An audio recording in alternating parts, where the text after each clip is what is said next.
moving it to Wednesdays because it's easier and it's my channel. Today I want to talk about a problem I ran into recently. And by recently I mean a few days ago. So I had a new laptop I was loading for somebody, and I was trying to put Windows 7 on it. And it came with Windows 8. So that's fine, but I needed to put Windows 7 on it. The problem is that the BIOS was in UEFI mode. And so if you don't know what that is, I'll tell you because I didn't either. Well, I didn't know what it stood for. And it stands for Unified Extensible Firmware Interface. Ugh, mouthful. Designed to replace BIOS, Basic Input-Output System. So it's kind of like a newer BIOS, but it's probably not the right way to say it because BIOS is now turning into old technology, apparently, because we've been using it for, according to this, well, actually this doesn't give a date, but for a very long time. Now the trouble is that Windows 8 and probably other OSs now, at least newer ones, support UEFI, but Windows 7 does not. And I was looking and researching a little bit. There are ways to install Windows 7 on UEFI base BIOSes or whatever you want to call it. But it's a little tricky, and I didn't have any luck at all doing it on this laptop. Most of the BIOSes now, though, will support what they call it legacy support.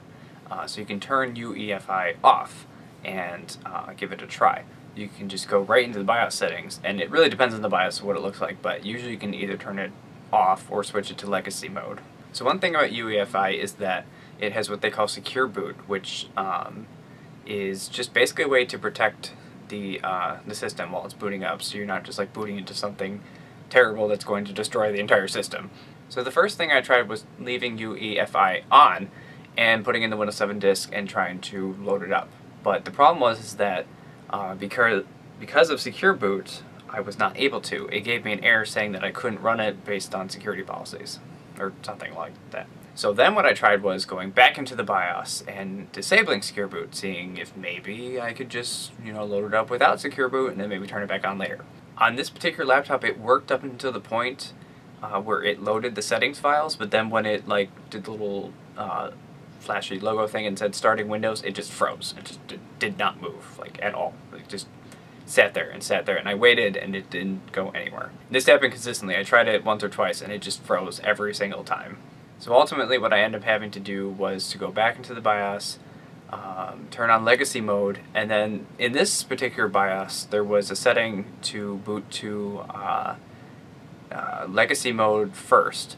And what that did was it skipped UEFI entirely. It's still there, it's still on, but it won't try to boot into, it basically won't try to boot into something that's UEFI first. And the thing is that if you install Windows 7 in legacy mode, then there will still be some layer of UEFI in there, and so if you tell it to boot to the legacy mode first, then it will skip all that.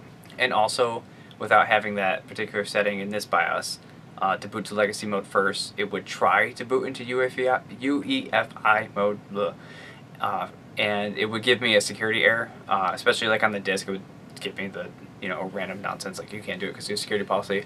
But then I'd skip past it, and then it would just boot into legacy mode. But once I did those things, then I was able to boot right into the Windows 7 installer, and I didn't freeze, and I installed it, and it all ran just fine. Now, I believe there are ways to get Windows 7 running in UEFI mode, and especially if you want to dual boot Windows 8 and Windows 7, I think you have to keep it in UEFI mode. I hate that acronym. There's plenty of research and articles out there that tell you how to do this. I'll link to one that explains at least what UEFI mode is. You can simply Google it too. I'm sure Wikipedia says something about it, but anyway. Anyway, in summary, Windows 8 supports this new UEFI type of BIOS, I guess you could say. And Windows 7 just was not built around it, so it just, not out of the box, it does not work. I guess depending on your BIOS, I wouldn't worry about going into legacy mode, because at least in this case, it seems like all it's doing is just, it's not turning off UEFI, it's just booting to legacy mode first. It's trying to boot to legacy before it tries to boot to the new UEFI mode. I hate saying that. Oh my gosh. Anyway, I hope this was helpful. Be sure you like and subscribe, and hopefully, I don't know when, but my next video should maybe be about building a computer, or at least the next in a week or two. I don't know. I just sent my motherboard back because of a BIOS problem. See, BIOS is just, jeez. I just don't even. It's whatever. I got a service tablet. Alright, I'm done talking. Alright, I'll see you guys later. Bye.